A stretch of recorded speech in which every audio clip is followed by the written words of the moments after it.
The Forbidden Book of Enoch, revealing extraterrestrial intervention in human history?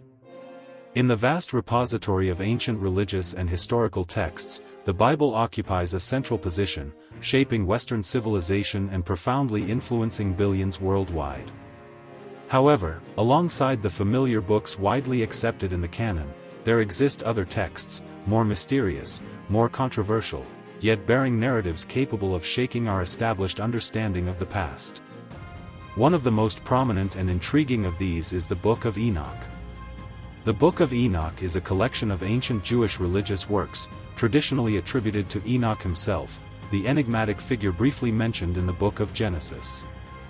He was the seventh ancestor from Adam, father of Methuselah, and great-grandfather of Noah, who walked faithfully with God. Then he was no more, because God took him away, Genesis 5 verse 24. This concise yet profound detail transformed Enoch into a symbol of divine intimacy and cosmic secrets. And the Book of Enoch appears to be the expansion, the elucidation of what lay behind that special connection. What makes the Book of Enoch particularly special lies not only in its content but also in its paradoxical historical status. Despite being respected and widely circulated within Second Temple Judaism, evidenced by copies found alongside biblical texts in the Qumran caves, home of the Dead Sea Scrolls, the Book of Enoch was ultimately excluded from the official canons of both Judaism and most Christian denominations, Catholic, Protestant. Only the Ethiopian and Eritrean Orthodox Tewahedo churches preserve it as an integral part of their scriptural canon.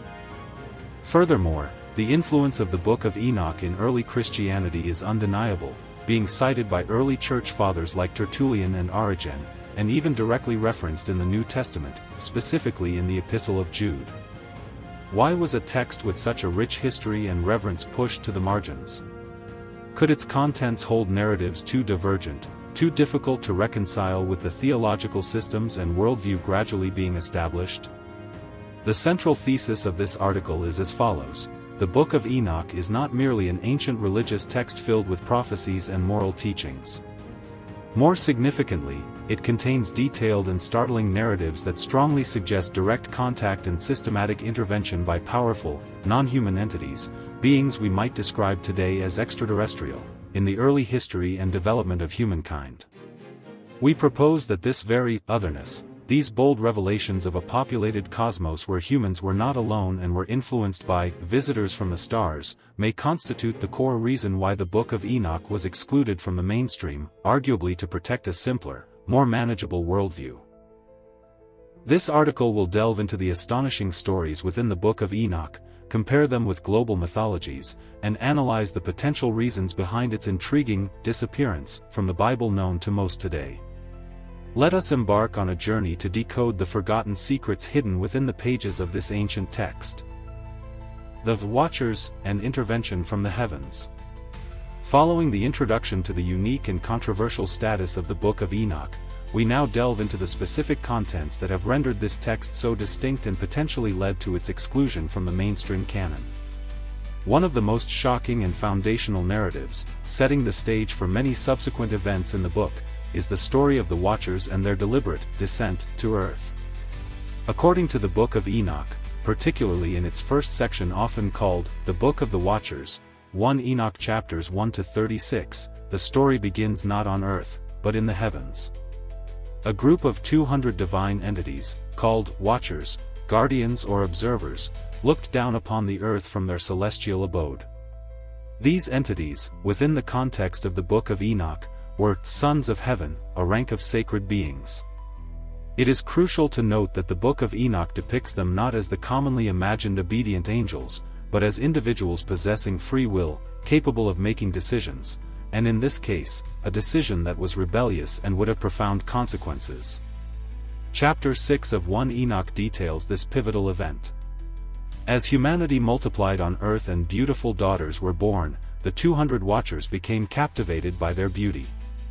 Led by a chieftain named Semjaza, or Azazel, depending on different passages and translations, Azazel's role is particularly prominent in teaching forbidden knowledge. They conspired together and conceived a bold plan, to descend to Earth, take human women as wives, and father children with them. Aware of the gravity of this act and the potential for punishment, Semjaza initially expressed hesitation, fearing he alone would bear the responsibility if the plan failed or if others did not keep their word. However, all 200 watchers swore a binding oath together upon the summit of Mount Hermon, a real location situated between modern-day Lebanon, Syria, and Israel. They pledged to execute the plan together and share the consequences collectively. This act of taking a mutual oath underscores the organized nature and consensus in their decision to violate heavenly law. This was not a spontaneous act by a few individuals, but a planned landing by a large group of powerful entities. Connection to Genesis 6.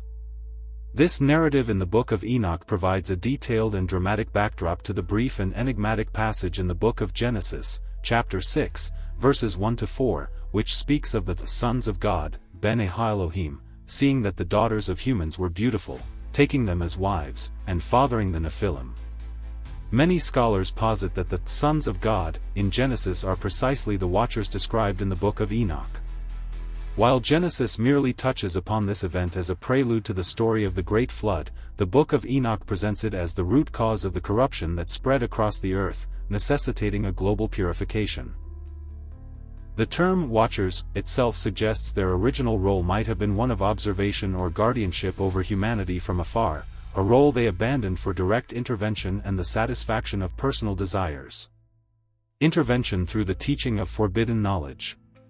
Beyond taking mortal wives and producing unusual offspring, which will be discussed in more detail later, another crucial and perhaps even more startling aspect of the Watchers' actions was their active teaching of forbidden knowledge and skills to humanity. This is the key point indicating a direct intervention in the natural development process of human civilization, a transfer of technology and knowledge from supposedly superior entities. The Book of Enoch, especially chapter 8, systematically lists the specific knowledge that the Watchers, under the direction of various leaders, revealed to humans. Azazel, described as teaching worthless things, including the crafting of weapons of war, swords, knives, shields, breastplates, metallurgy, how to work metals, the use of precious stones and dyes, and notably, the art of cosmetics, using coal to darken eyes, jewelry like bracelets. This teaching is said to have led to increased violence, warfare, deception, and vanity among humans. Azazel is often considered primarily responsible for this corruption. Semjaza taught enchantments and root cuttings, implying magic, sorcery, or perhaps knowledge of herbalism used for nefarious purposes. Armoros taught the resolving of enchantments, counterspells. Barakiel taught astrology, observing stars for divination. Kokabel taught the constellations, basic astronomical knowledge. Tamiel also taught about the stars. Sariel taught the course of the moon, astronomical knowledge related to calendars and time. Other watchers taught about the signs of the sun, the clouds, the signs of the earth, possibly rudimentary geology or geography, and meteorology. This list reveals a vast scope of knowledge, encompassing practical skills, metallurgy, weaponry, arts, cosmetics, jewelry, natural sciences, astronomy, meteorology, and occult practices, sorcery, astrology. The Book of Enoch portrays this teaching as a grave transgression, as these were secrets of heaven not meant to be revealed to humankind, or at least not yet. Humanity's sudden acquisition of this knowledge, before possessing the wisdom and ethics to use it rightly, led to chaos, injustice, war, and neglect of spiritual values. Implications of extraterrestrial intervention. Viewed through the lens of the hypothesis proposed in this article, the story of the Watchers imparting knowledge can be interpreted as an ancient narrative of contact and intervention by an advanced extraterrestrial race or sophisticated non-human entities. The descent from heaven, possession of superior knowledge in metallurgy, astronomy, weaponry, and other fields, and the active technology transfer to a more primitive civilization, all align with motifs commonly found in ancient astronaut theories. Knowledge of astronomy, lunar cycles, constellations, metallurgy, metalworking, weapons, and even cosmetics, using minerals for makeup, represent significant leaps in civilizational history. The Book of Enoch suggests these advancements did not entirely stem from human ingenuity alone but involved external assistance that brought both immediate benefits and disastrous long-term consequences. The fact that this knowledge was deemed forbidden might reflect the potential danger when advanced technology falls into the hands of a society not yet ready for it, leading to self-destruction or moral imbalance.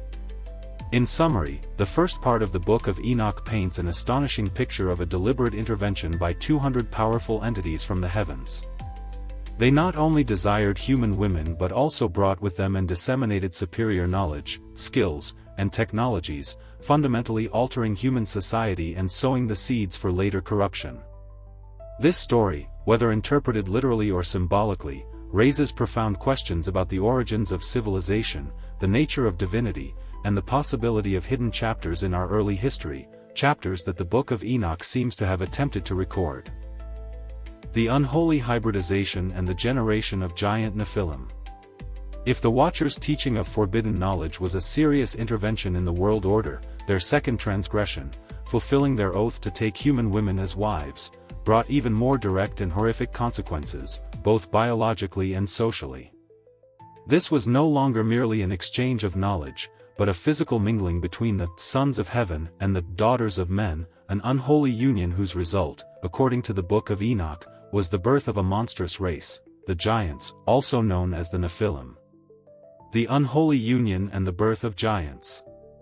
After swearing their oath on Mount Hermon, the Book of Enoch, specifically chapter 7, describes how the Watchers began to go in unto the daughters of men and to defile themselves with them. They didn't just take one wife but took unto themselves wives, and each chose for himself one, initiating lasting physical relationships. This act in itself was a breaching of the boundaries between the celestial and terrestrial realms, between the divine and the mortal. The result of these unions was conception and birth. But the children born were not ordinary humans, nor were they entirely like their fathers. They were hybrid creatures, possessing the superior strength and stature of the Watchers but lacking their control and perhaps their original spiritual nature. The Book of Enoch calls these offspring giants. Physically, the Book of Enoch describes them with extraordinary dimensions. 1 Enoch 7:2 states that the women became pregnant, and they bare great giants, whose height was 3,000 ells, cubits. This number, while possibly symbolic of their immensity and unnaturalness rather than a literal measurement, sufficiently emphasizes their towering stature, completely distinct from humans. They were giants in the truest sense, looming over the earth as living proof of their fathers' transgression. The destructive nature of the Nephilim. The Nephilim's difference was not limited to size. Their nature, according to the Book of Enoch, was exceedingly savage and destructive. With their gigantic stature came an insatiable hunger. Initially, they consumed all the produce of human labor, who consumed all the acquisitions of men. And when men could no longer sustain them. 1 Enoch 7:3. Their very existence became a crushing burden on the fledgling human society. When the resources provided by humans were exhausted, the truly horrific nature of the Nephilim was revealed. The Book of Enoch describes chillingly, the giants turned against them and devoured mankind, 1 Enoch 7:4-5. Not content with cannibalizing humans, they also began to sin against birds, and beasts, and reptiles, and fish, and to devour one another's flesh, and drink the blood, 1 Enoch 17:5-6. The picture painted is one of a world plunged into chaos by these very hybrid descendants. The Nephilim were not just large beings. They were the embodiment of violence, insatiable greed, and the disruption of all natural order, cannibalism, predation upon all creatures, internecine conflict. Their existence meant oppression, terror, and the proliferation of crime and bloodshed across the earth. The cries of humanity and the groaning of the earth, defiled by violence, eventually reached the heavens, leading to the intervention of loyal angels and, ultimately, the judgment of the Great Flood. Comparison with Genesis 6. Once again, the Book of Enoch provides vivid and terrifying details that Genesis 6 verse 4 only briefly touches upon. Genesis confirms the presence of the Nephilim on earth, in those days, and also afterward, resulting from the union of the sons of God and the daughters of humans. However, Genesis calls them the heroes of old, men of renown, or mighty men, a description that seems neutral, perhaps even slightly positive. In stark contrast, the Book of Enoch offers no glorification of the Nephilim. They are not heroes but monsters, the product of sin, the source of corruption and savage violence. This difference is significant. If the Book of Enoch reflects an older or more detailed tradition, then the hero image in Genesis might be a later mitigation or reinterpretation. Alternatively, both texts might be addressing different aspects of the same complex legend. Regardless, the Book of Enoch clearly presents a much more negative and detailed view of the Nephilim's origins and nature. The significance of interspecies hybridization. The story of the hybridization between Watchers and humans raises intriguing questions about the nature of these entities and the possibility of biological interaction between them. According to the narrative's logic, despite coming from heaven and possessing a different nature, the Watchers were capable of procreating with human women. This implies a certain degree of biological or genetic compatibility. Within the framework of the extraterrestrial intervention hypothesis, this story can be seen as an ancient memory of hybridization between humans and a non-human race, possibly ETs. If the Watchers were indeed physical entities arriving from elsewhere, this reproductive capability suggests a surprising biological similarity, or perhaps hints at advanced genetic technologies far beyond what we understand today, though this is further speculation. More importantly, it emphasizes that the described contact was not merely observational or pedagogical from afar, but involved direct physical, biological interaction. Echoes of giants in legends and controversial evidence. The image of giants is not confined to the Book of Enoch or Genesis. It is an astonishingly common motif in global mythology and folklore. Greek mythology features the Titans, the first generation of giant deities, and later the Gigantes, giant beings born from the blood of Uranus, who warred against the Olympian gods. Norse mythology includes the Jotnar, giants, often enemies of the Aesir gods, though complex relationships and intermarriages also occurred. Other cultures, countless legends of giant races exist in Native American cultures, Asian folklore, and elsewhere. The prevalence of these stories leads some to question whether they originate from a dim historical memory of genuinely large hominids or beings that existed in the past.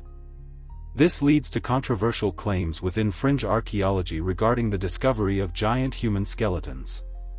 Old newspaper articles, unverified photographs, or anecdotal reports are sometimes presented as proof. However, extreme caution must be exercised with these claims. The mainstream scientific and archaeological communities overwhelmingly reject most evidence for giant skeletons. Many cases have been proven to be hoaxes, misidentifications of extinct megafauna bones, or the result of medical conditions causing gigantism in isolated individuals, not evidence of a race of giants.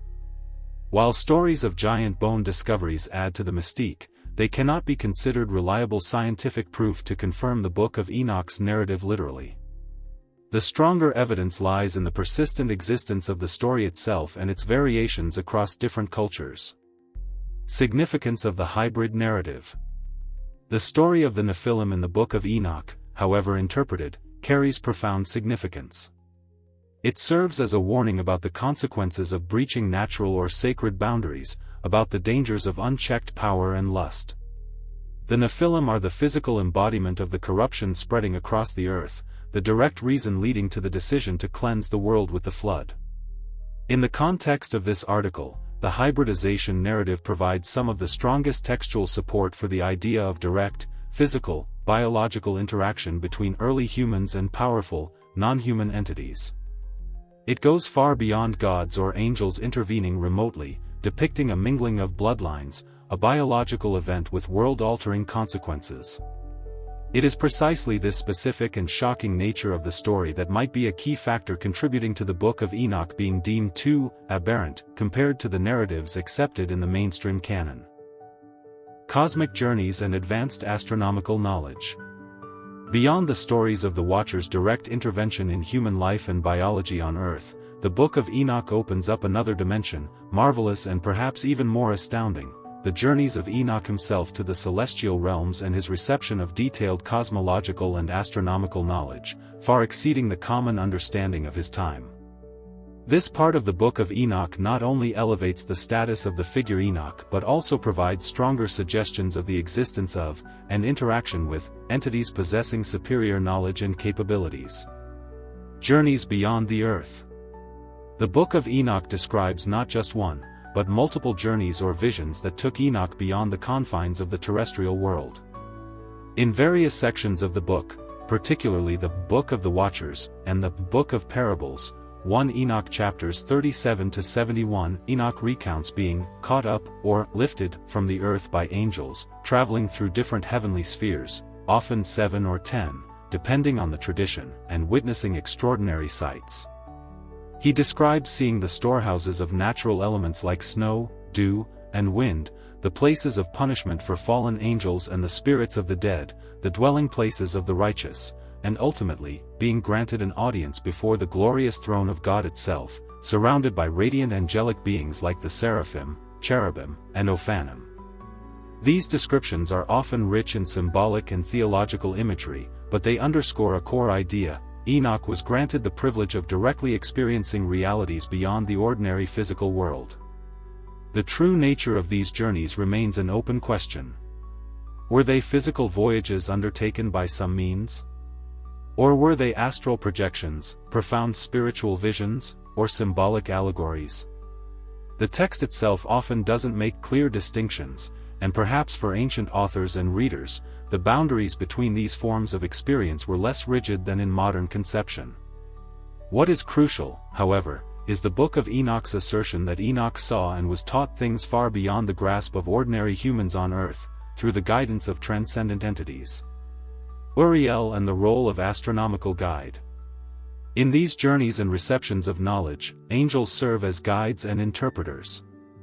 Several angels are named, but one of the most significant figures, especially in the domain of astronomy and cosmology, is the angel Uriel, meaning light of God or fire of God. The third section of the Book of Enoch, often called the astronomical book or the Book of the Heavenly Luminaries, 1 Enoch chapters 72 to 82, is almost entirely dedicated to the teachings Uriel imparted to Enoch. Uriel is described as the holy angel who was with me, and is chief over them, the luminaries, who showed me, Enoch, all their laws exactly. Uriel acts as an erudite teacher, a cosmic scientist, patiently explaining to Enoch the complex mechanisms of the universe as understood at that time. Detailed astronomical and cosmological knowledge. Under Uriel's guidance, Enoch received a vast amount of information about astronomy and cosmic laws, recorded with astonishing system and detail. Operations of the sun and moon. The astronomical book meticulously describes the paths of the sun and moon through various gates, portals, in the east and west of the sky throughout the year. It explains the changing lengths of day and night, the phases of the moon, and the relationship between them. Notably, it states that the moon's light is derived from the sun. The chariots pulling the sun and moon are also described, along with the angels guiding them. The 364-day astronomical calendar. One of the most striking features of the astronomical book is its presentation of a detailed solar calendar consisting of 364 days.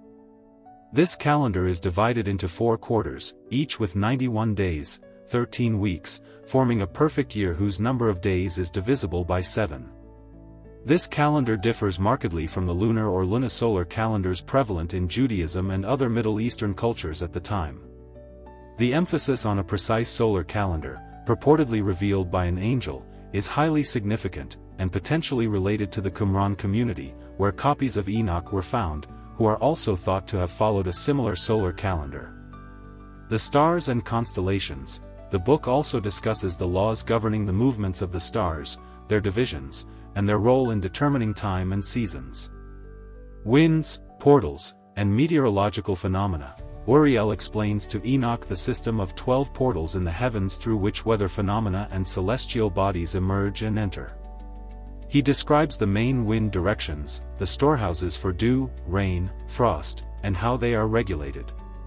Cosmic laws. Above all, the astronomical book emphasizes that the entire universe, from the movement of the largest luminaries to the smallest weather events, operates according to precise, immutable laws established by God. Everything has its order, time, and purpose. The advanced nature and origin of knowledge.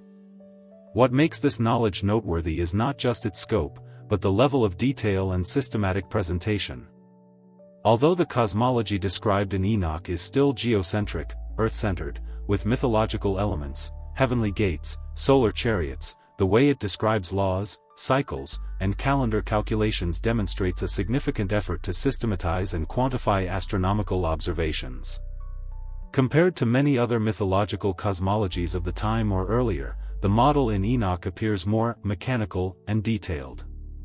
The calculation of a 364-day calendar with its precise structure, or the explanation of moonlight as reflected light, were non-trivial insights in that historical context. Most importantly, the Book of Enoch does not attribute this knowledge merely to human observation and deduction or to Enoch himself. It explicitly states that this is revealed knowledge, imparted by a transcendent being, Uriel, under God's command. Enoch acts as the student, the scribe recording the revealed secrets of the cosmos. Interpretation within the ET hypothesis framework. From the perspective of this article, Enoch's cosmic journeys and astronomical knowledge provide another layer of evidence suggesting the intervention of advanced entities. Superior to contemporary understanding, the detail and systematic nature of the astronomical knowledge, particularly the 364-day calendar, can be argued to exceed what was easily achievable through unaided observation and calculation with the means available at that time. Non-human origin. The Book of Enoch's insistence on the knowledge originating from Uriel, a non-human entity, strengthens the idea that this knowledge did not entirely originate on Earth. Uriel could be seen as an instructor or scientist from a more advanced civilization, angel equals ET. Method of transmission. The question of how Enoch received this information, physical travel, vision, being shown models/diagrams, adds to the mystery. If Enoch truly traveled or was shown the cosmos, it suggests technologies or capabilities far beyond our understanding, whether travel technology or information transfer technology, like viewing cosmic textbooks or remote/virtual reality experiences. Even if the journeys are interpreted symbolically, the content of the knowledge conveyed, particularly its systematic and detailed nature, remains key. It indicates an understanding of the cosmos purportedly derived from a non-human, more knowledgeable source. In conclusion, the narratives of Enoch's cosmic journeys and his detailed instruction by the angel Uriel in astronomy, calendrics, and cosmic laws not only enrich the legend of Enoch but also provide further basis for the hypothesis of intervention by extraterrestrial entities. The possession and recording of knowledge considered secrets of heaven, apparently superior to contemporary understanding and attributed to a non-human source, deepens the enigma of the Book of Enoch and raises questions about what truly transpired in humanity's distant past. Global echoes, Enoch and the astonishing parallels in world mythology. If the stories of the Watchers, the Nephilim hybridization, and the cosmic journeys within the Book of Enoch were merely the isolated, independent creations of an ancient Jewish community, we might classify them as unique but separate religious literature. However, what makes the Book of Enoch even more compelling and controversial is that its core motifs find astonishing echoes, profound parallels, in countless myths, legends, and ancestral memories from cultures spanning the globe, many of which seemingly had no direct historical contact with one another. The prevalence of these themes raises a significant question. Are these mere coincidences, simple cultural diffusion, or do they reflect a collective memory, a forgotten common heritage of humankind regarding profound events or archetypes in the distant past? This section will explore some of the key motifs in the Book of Enoch and compare them with similar stories from other civilizations, arguing that these parallels are more than coincidental and might suggest a common origin, potentially related to actual interactions between early humans and non-human entities, as proposed by the extraterrestrial intervention hypothesis. Motif 1: Powerful beings descending from the heavens. At the heart of the Book of Enoch is the story of the 200 Watchers descending from heaven upon Mount Hermon. The image of powerful beings, possessing superior knowledge, originating from a celestial realm and deliberately intervening on Earth is a classic archetype found in global mythology. Sumerian Anunnaki, perhaps one of the most famous examples, especially within ancient astronaut theories, though controversial, is the Anunnaki in Mesopotamian mythology. According to Zecharia Sitchin's interpretations of cuneiform texts, the Anunnaki were deities who came to Earth from a supposed planet, Nibiru, hundreds of thousands of years ago to mine gold. The story further tells of their creation or genetic modification of humans to serve as laborers. While Sitchin's interpretations are widely rejected by mainstream academia, it's undeniable that Sumerian gods, like Enlil, Enki, were often associated with the heavens and depicted as directly intervening in establishing order and civilization on Earth. Greek Olympian gods, although residing on Mount Olympus, gods like Zeus, Poseidon, Apollo, Athena, etc., frequently descended to interact with mortals, participating in wars, love affairs, punishments, and bestowals of favor.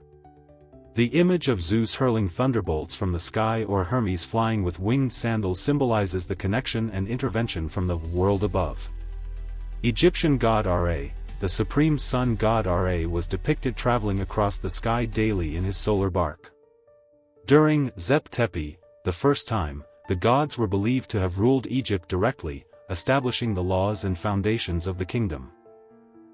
Mesoamerican and Andean creator gods, Quetzalcoatl, the feathered serpent, of the Aztecs and Maya, or Viracocha of the Inca, are often depicted as creator gods or culture heroes arriving from the sky or the sea, bringing knowledge and order to humankind, and then departing mysteriously with a promise to return. The recurrence of this gods/beings from the sky motif across continents suggests a universal perception of forces or realms beyond Earth, and the possibility of interaction or intervention from these realms, much like the Book of Enoch describes the Watchers.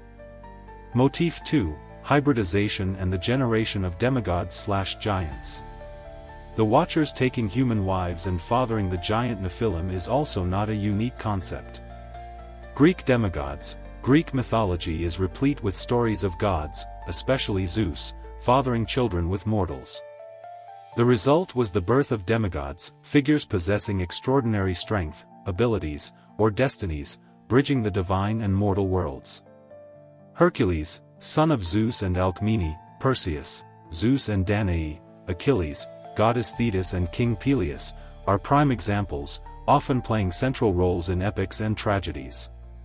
Mesopotamian Gilgamesh, the protagonist of the world's oldest known epic poem, Gilgamesh, was described as 2/3 god, 1/3 man, possessing immense strength and hubris. Mesopotamian kings also often claimed divine lineage. Global giant legends. As previously mentioned, the image of giants is found worldwide. From the often malevolent, giant Fomorians in Irish mythology, to the Jotnar of Norse legends, or tales of giant races in Native American traditions, e.g., the Ctcah of Nevada according to Paiute legend. These stories, differing in details, share the concept of humanoid beings of extraordinary size and strength, sometimes resulting from hybridization or having divine origins, corresponding to the Nephilim in Enoch. The motif of mating between divine/supernatural entities and humans, producing exceptional offspring, whether heroes or monsters, indicates a long-standing human fascination with the boundaries between species, the origins of extraordinary power, and the consequences of disrupting the natural order. Motif 3: The transfer of knowledge and civilization. The Watchers teaching forbidden knowledge to humanity, from metallurgy and weaponry to astronomy and sorcery, also has intriguing parallels. Greek Prometheus, perhaps the most famous parallel. Prometheus stole fire, often interpreted symbolically as knowledge, technology, and consciousness, from the gods and gave it to humankind. This act enabled human progress but incurred the wrath of Zeus, resulting in Prometheus's horrific punishment. The story reflects the ambivalence towards knowledge. It is power, but it can be dangerous and come at a cost. Babylonian Apkallu, according to the writings of Berossus, a 3rd century BCE Babylonian priest and astronomer. The Apkallu were 7 sages, semi-divine, fish-like beings, or dressed in fish skins, who emerged from the sea, the Apsu, after the Great Flood to reteach humanity the fundamentals of civilization, writing, law, agriculture, architecture, mathematics, etc. Oannes was the first and most prominent among them. This story depicts a deliberate re-civilizing effort by wise, non-human entities. Astrophysicist Carl Sagan notably took interest in the Apkallu legend, considering it among ancient myths deserving serious study regarding the possibility of extraterrestrial contact. Egyptian Thoth, Jehudi, this ibis-headed, or baboon-headed, god was the deity of wisdom, writing, credited with inventing hieroglyphs, magic, science, and judgment. He was considered the teacher of many arts and sciences to humanity and served as the scribe of the gods. Mesoamerican Quetzalcoatl/Kukulkan, this feathered serpent deity was revered by cultures like the Toltecs, Aztecs, and Maya as a culture hero who brought knowledge of agriculture, especially maize, the calendar, astronomy, arts, and religious rituals. His departure and promised return played a significant role in the region's history. These stories of gods or supernatural beings bestowing foundational knowledge, the tools of civilization, upon humanity are remarkably common. They suggest a perception that civilizational leaps forward were not always gradual but could involve periods of enlightenment from external or higher sources. Although the Book of Enoch portrays the Watcher's teaching as having negative consequences, the act of knowledge transfer itself fits within this global mythological pattern. Motif 4, Specific Cultural Cases, Mami Wata and the Dogon. Beyond general motifs, specific cultural cases often discussed in this context provide intriguing links. Mami Wata, West Africa and the Caribbean. As mentioned in the initial analysis video, Mami Wata represents a complex of beliefs about water spirits, often depicted as beautiful women, half human and half fish or serpent. They are associated with wealth, healing, and sexuality, but are also known for abducting humans, especially near water. Those abducted, if they return, are sometimes said to gain wealth, success, or special spiritual abilities, but may also face social stigma or mental instability. The story of the Ghanaian woman abducted and taken to an underwater base inhabited by non-human beings, called Mami Wata people, serves as a modern echo of this ancient tradition. The abduction motif by non-human entities, along with the part human, part aquatic description, reminiscent of the Apkallu, creates fascinating links to both the Watcher/Nephilim story, forced interaction, and modern UFO abduction reports. The Dogon of Mali, this remains one of the most controversial and fascinating cases. French anthropologists Marcel Griol and Germaine Dieterlen, after years studying the Dogon in the mid-20th century, reported that Dogon elders possessed astonishingly accurate astronomical knowledge about the Sirius star system. This included Sirius being a binary system, Sirius A and Sirius B. Sirius B, Ptolo, being extremely small, dense, and heavy, a white dwarf star, invisible to the naked eye. Sirius B orbiting Sirius A in an elliptical path with a period of about 50 years. The possible existence of a third star, Emi-Yatolo. This knowledge, particularly regarding the white dwarf nature of Sirius B, was only confirmed by modern Western astronomy in the 19th and 20th centuries. The Dogon claim they received this knowledge from the Namo, amphibious beings, again, reminiscent of Apkallu and Mami Wata, who came from the Sirius system. While significant skepticism and debate exist regarding the true origin of the Dogon's knowledge, some suggest prior contact with Westerners or misinterpretation by the anthropologists. The story stands as a powerful example of an indigenous culture claiming possession of advanced astronomical knowledge attributed to a non-human, extraterrestrial source. This resonates strongly with the narrative of Enoch being taught the laws of the heavenly bodies by Uriel. Synthesis and argument. The simultaneous presence of these fundamental motifs, beings descending from the sky, divine human hybridization producing unique offspring, the transfer of civilizational knowledge, and specific compelling narratives like those of the Apkallu, Mamiwata, and Dogon, across numerous, seemingly unconnected cultures suggests that the stories in the Book of Enoch are not isolated phenomena. They belong to an older, more universal narrative heritage of humankind. Rather than dismissing these parallels as mere coincidence or simply the product of the human imagination working similarly in different places, another possibility warrants consideration, that these myths are distorted memories, encoded through cultural lenses, of real events or contacts that occurred in the distant past. In this context, the Book of Enoch can be viewed as one of the most detailed and relatively well-preserved versions, at least within the Abrahamic tradition, of this collective memory. The hypothesis of extraterrestrial intervention offers a potential, though controversial, explanatory framework for the global prevalence of these motifs. It suggests that in early history, humanity might have indeed interacted with advanced non-human races, and those interactions, including observing their descent from the sky, receiving, or being forced to receive, knowledge and technology, and perhaps even hybridization, left a profound imprint on the collective psyche, retold and reinterpreted through myths and religious narratives like the Book of Enoch. Recognizing that the Book of Enoch is not alone but part of a vast global tapestry enhances its significance and mystery.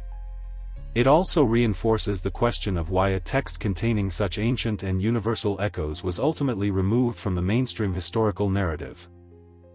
On the canonical margins, explaining the exclusion of the Book of Enoch.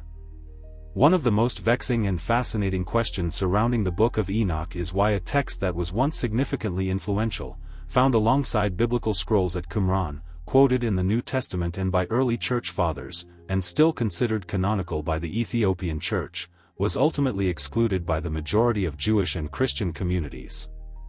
There is no single, simple answer. Instead, the Book of Enoch's marginalization from the canon appears to be the result of a complex combination of theological factors, controversial content, and the historical, political processes involved in shaping what we now call the Bible. This section will examine these potential reasons, including the more controversial hypothesis regarding the concealment of truth. Factor 1: Theological incompatibility with strict monotheism. One of the major hurdles to the Book of Enoch's acceptance into the mainstream canon, especially as Jewish and Christian theological systems became increasingly systematized, was the challenge it posed to strict monotheism. The problem of too many powerful beings, the narrative of the 200 Watchers, sons of heaven acting on their own volition, rebelling against divine command, unilaterally deciding to intervene on earth, and possessing significant powers, teaching, hybridizing, could be seen as undermining the absolute uniqueness and sovereignty of God. Although within the Book of Enoch, the Watchers are clearly subordinate to God's ultimate authority and eventually punished, the existence and independent actions of such a large group of powerful angelic beings might recall a polytheistic pantheon or lesser deities, which later Judaism and Christianity vehemently opposed. The portrayal of a heavenly court, with internal conflicts and factions might have been deemed incompatible with the image of an omnipotent, unified God and a harmonious celestial order. The nature of angels and physical interaction, conceptions of angels evolved over time. The Book of Enoch depicts the Watchers with very human-like desires, lust, and capable of direct physical interaction with the world, taking wives, fathering children. This could conflict with later theological views emphasizing the purely spiritual, incorporeal, and asexual nature of angels, who were primarily seen as messengers or executors of God's will. The idea that celestial beings could biologically hybridize with humans was a particularly difficult theological concept. The Elohim issue, as suggested in previous analyses, the terms Elohim, often translated as God, and Bene Elohim, sons of God, in ancient Hebrew texts might have originally carried broader meanings, possibly including a council of divine beings or powerful entities. The Book of Enoch, by detailing these sons of heaven, vividly brings that pluralistic sense back to life. As the monotheistic trend strengthened and Elohim became strictly understood as the single, unique God, texts like Enoch, which clarified or emphasized the original pluralistic meaning, might have been deemed unsuitable or requiring careful reinterpretation, potentially leading to exclusion. Factor 2. Controversial content deemed dangerous. Beyond abstract theological issues, specific details within the Book of Enoch's content likely contributed to its exclusion. Forbidden knowledge and condemned practices, the Watchers teaching specific skills like metallurgy for weapons, various forms of sorcery, enchantments, astrology, and divination methods ran counter to many commandments and laws in Judaism and Christianity, which strongly condemned such practices, e.g., Deuteronomy 18 verses 10-12. A book detailing the divine, albeit fallen, origin of these forbidden practices could be seen as dangerous, easily misinterpreted, or even encouraging wrongdoing. Even the teaching of cosmetics was linked to vanity and deception. Intense mystical and apocalyptic nature, the Book of Enoch is filled with apocalyptic visions, detailed descriptions of multiple heavens, hells, angels, demons, and prophecies about the final judgment. Although apocalyptic literature was popular during the Second Temple period in early Christianity, e.g., Daniel, Revelation, the sheer richness and sometimes seemingly fantastical detail in Enoch might have made later religious leaders uncomfortable or wary of misinterpretations, particularly concerning specific timelines or prophecies. Depictions of violence and sexuality, the descriptions of the Watchers' lust, their taking of human wives, and especially the violent, cannibalistic behavior of the Nephilim could have been considered too worldly, too mythological, in a negative sense, or inappropriate for the expected solemnity and sanctity of a canonical text. Factor 3. Historical, political, and canonization processes. The inclusion of a book into the canon depends not only on its content but also on historical, cultural, and even political factors over centuries-long processes. The fluidity of early canons. It's crucial to remember that the concept of a closed Bible canon with a clearly defined list of books developed gradually. In Second Temple Judaism and early Christianity, many books circulated and were read within various communities with varying degrees of authority. The Book of Enoch was clearly popular in some circles, like the Essene community at Qumran, certain early Christians, but was not universally accepted like the Torah, 5 books of Moses, or the major prophets. The rise of Rabbinic Judaism. After the destruction of the Second Temple in 70 CE, Judaism underwent a period of consolidation and reshaping under rabbinic leadership. They focused on the Torah and the tradition of legal interpretation. Apocalyptic texts like Enoch, with unclear origins, not written by Moses. Heavy focus on angelology, cosmology, and prophecies outside the main prophetic line, may not have fit their new orientation. There might also have been concerns about its use by other Jewish sects or Christian groups to support their own doctrines. Christian canon formation. Although quoted in the Epistle of Jude and referenced by some early fathers, the Book of Enoch gradually lost favor in mainstream Christianity, outside Ethiopia, from around the 3rd to 4th centuries CE onwards. Reasons might include emphasis on apostolic authority. The Church increasingly prioritized books believed to be written by the apostles or their immediate associates. Enoch did not fall into this category. Caution with overly specific apocalypticism. Concerns about groups making detailed predictions about the end times based on apocalyptic literature might have led to greater caution towards texts like Enoch. Influence of major theologians. Influential theologians like Augustine, while aware of Enoch, may have favored different interpretations, e.g., interpreting the sons of God in Genesis 6 as the righteous line of Seth rather than angels, and did not consider Enoch a primary theological authority. Standardization efforts. The process of unifying faith and practice within the Roman Empire, especially after Christianity gained official recognition, required a widely accepted list of scriptures, naturally leading to the exclusion of disputed or less universally used texts. Factor 4. The hypothesis of truth concealment, the ET perspective. Finally, we must consider the more controversial hypothesis central to this article's argument. was the Book of Enoch deliberately excluded precisely because its content reflected, albeit through mythological language, actual historical events involving extraterrestrial contact and intervention?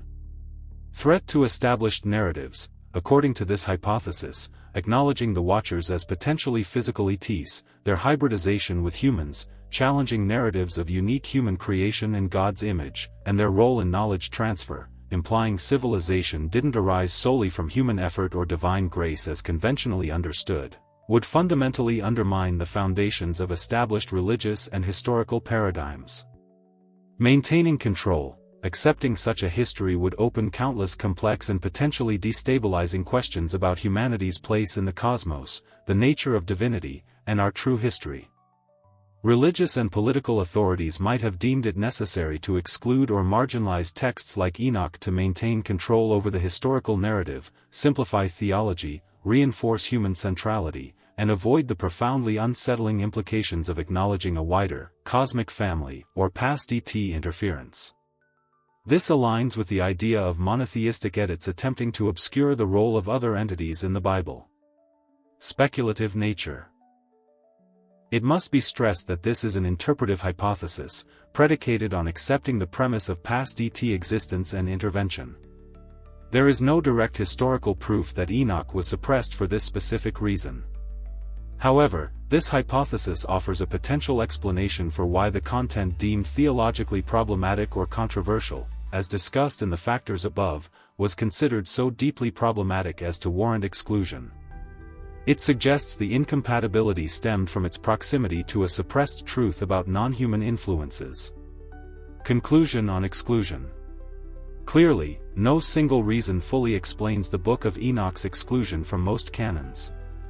It was likely a confluence of factors, shifts and consolidations in monotheistic theology, discomfort with specific content deemed mystical or dangerous, the complex and sometimes political historical process of canon formation, and competition between different religious groups. From the perspective presented in this article, all these factors might be viewed through an additional lens, that the theological discomfort and controversial nature of Enoch's content stemmed ultimately from its touching upon suppressed memories or truths regarding human interaction with non-human entities in the past.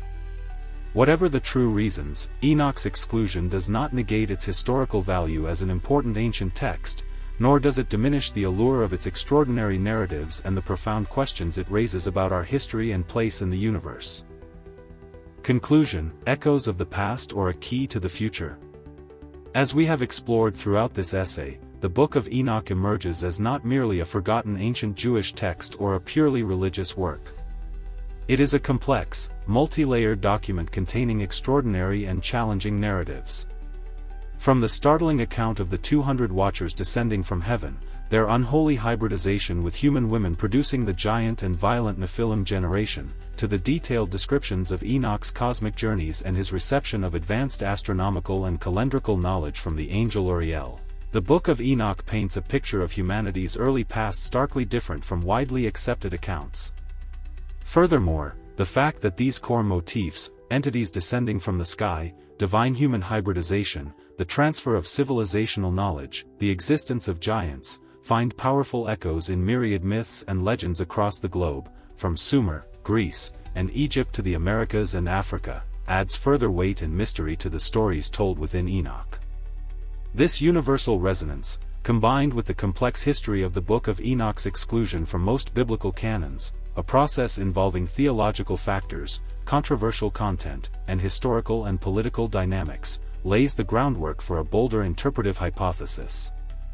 Therefore, the central thesis of this article is reinforced: the Book of Enoch, when viewed through the lens of its detailed narratives and its global parallels, may be considered not just an ancient religious or mythological text, but potentially a repository, a distorted echo through time, of memories of actual contact and intervention by non-human entities, possibly extraterrestrial, in humanity's distant past. Its shocking nature and potential to disrupt established paradigms regarding human origins, the history of civilization, and our place in the cosmos might be the deepest reason for its marginalization from the mainstream narrative. Considering the Book of Enoch from this perspective does not necessarily demand a complete and literal acceptance of every detail within it.